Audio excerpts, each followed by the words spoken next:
যমুনা সেতু বাংলাদেশের সবচেয়ে বড় ও পৃথিবীর মধ্যে ১১তম বৃহত্তম সেতু। বিশেষজ্ঞদের মতে দিন দিন আরও ঝুঁকিপূর্ণ হয়ে উঠছে যমুনা সেতু। মাত্রার অতিরিক্ত ট্রেন চলাচল, সেতুর নিচ থেকে অবৈধভাবে বালু উত্তোলন, অতিরিক্ত যান চলাচল সেতুটিকে আরও ঝুঁকিপূর্ণ করে তুলছে। ২০০৮ সালে সেতুটিতে প্রথম ফাটল দেখা যায়। এরপর অবশ্য তা মেরামত করে আবারও রেল যোগাযোগ চালু করা হয়। যমুনা সেতুর উপর দিয়ে ট্রেনে যাত্রীরা কতটা ঝুঁকিতে চলাচল করে ও যমুনা সেতু নিয়ে বিস্তারিত জানতে চাইলে ভিডিওটি শেষ পর্যন্ত দেখতে থাকুন। চলুন শুরু করা যাক। যমুনা বহুমুখী সেতু বাংলাদেশের যমুনা নদীর উপরে অবস্থিত সড়ক ও রেল যোগাযোগ সেতু। যমুনা বহুমুখী সেতুটির নাম পরিবর্তন করে পরবর্তীতে রাখা হয় বঙ্গবন্ধু সেতু। ১৯৯৮ সালে যমুনা সেতুর কাজ শেষ হয় এবং সেই বছরই যান চলাচলের জন্য খুলে দেওয়া হয়। এই সেতুটি ঢাকা ও রাজশাহীর মধ্যে সরাসরি সড়ক যোগাযোগ তৈরি করেছে। সেতুটি তৈরি হবার পরে উত্তরাঞ্চলের অর্থনৈতিক অবস্থার বেশ উন্নতি ঘটে।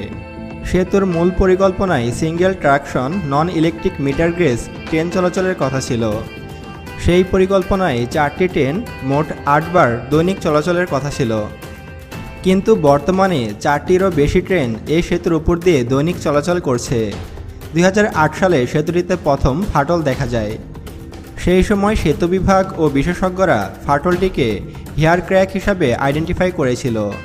ফাটলটির জন্য প্রথমে রেল যোগাযোগকে দায়ী করা হয়, কিন্তু পরে জানা যায় নির্মাণ ত্রুটির কারণে সেতুটিতে ফাটল দেখা দেয়। সেতুটির উত্তর দিকে একদম কিনারে রেল লাইন অবস্থিত। আপনি ভিডিওটিতে দেখতেই পাচ্ছেন কতটা কিনার দিয়ে রেল চলাচল করছে। ২০০৮ সালের ডিসেম্বর মাসে ফাটলটি দ্বিগুণ বড় হয়ে যায়।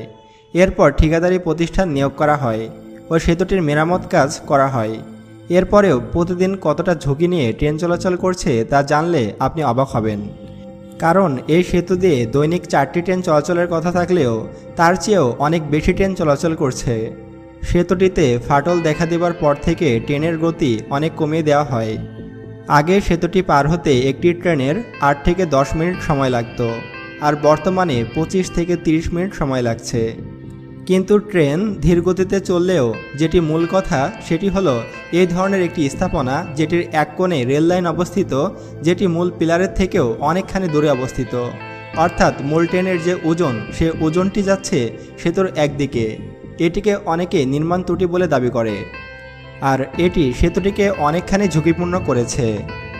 আর বিশেষ করে ঈদের সময় সেতুটি আরও বেশি ঝুঁকিপূর্ণ অবস্থায় থাকে, কারণ ঈদের সময় ট্রেনের সাধারণ যাত্রী ধারণ ক্ষমতার চেয়েও ৪ থেকে ৫ গুণ বেশি যাত্রী বহন করে ট্রেনগুলো। ঈদের সময় ট্রেনের ভিতর থেকে শুরু করে ট্রেনের ইঞ্জিনের ছাদ পর্যন্ত মানুষে ভর্তি থাকে। এর ফলে সাধারণ ট্রেনের যে ওজন তার চেয়েও আরও কয়েক গুণ ওজন বেড়ে যায়। এমন অবস্থায় যখন সেতুতে ট্রেন চলাচল করে তখন ঝুঁকি আরও কয়েক গুণ বেড়ে যায়। আর এই সব কিছু চিন্তা করে সরকার ২০১৬ সালে নতুন আরেকটি পরিকল্পনা করে। এই পরিকল্পনায় যমুনা নদীর ওপর পৃথক আরেকটি রেল সেতু তৈরি করা হবে। যদি কোনো কারণে যমুনা সেতুর কোনো ক্ষতি হয় তাহলে উত্তর অঞ্চলের সাথে ঢাকার যোগাযোগ সম্পূর্ণ বিচ্ছিন্ন হয়ে যাবে। পাশাপাশি যদি ট্রেন লাইনে কোনো ত্রুটি দেখা দেয় বা কোনো ঝুঁকি দেখা দেয় তাহলে পুরো রেল যোগাযোগই বিচ্ছিন্ন হয়ে যাবে। ফলে এই ঝুঁকিগুলো মাথায় রেখেই অন্য আরেকটি রেল সেতু তৈরি করা হচ্ছে।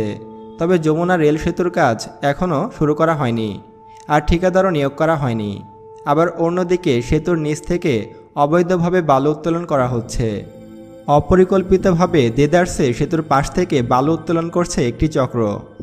দিনরাত ২৪ ঘন্টায় অবৈধভাবে বালু উত্তোলন করে যাচ্ছে বেশ কয়েকটি ড্রেজার। সেতু পরিকল্পনা বিভাগ জানায় ৪ কিলোমিটারের মধ্যে বালু উত্তোলন করা অবৈধ, এতে সেতুর ঝুঁকি বাড়বে। কিন্তু কোনোরকম তোয়াক্কা না করে দেদারসে বালু উত্তোলন করে যাচ্ছে একটি চক্র। তো বন্ধুরা, দেখা হচ্ছে পরের ভিডিওতে। ততক্ষণ পর্যন্ত সুস্থ থাকবেন, ভালো থাকবেন।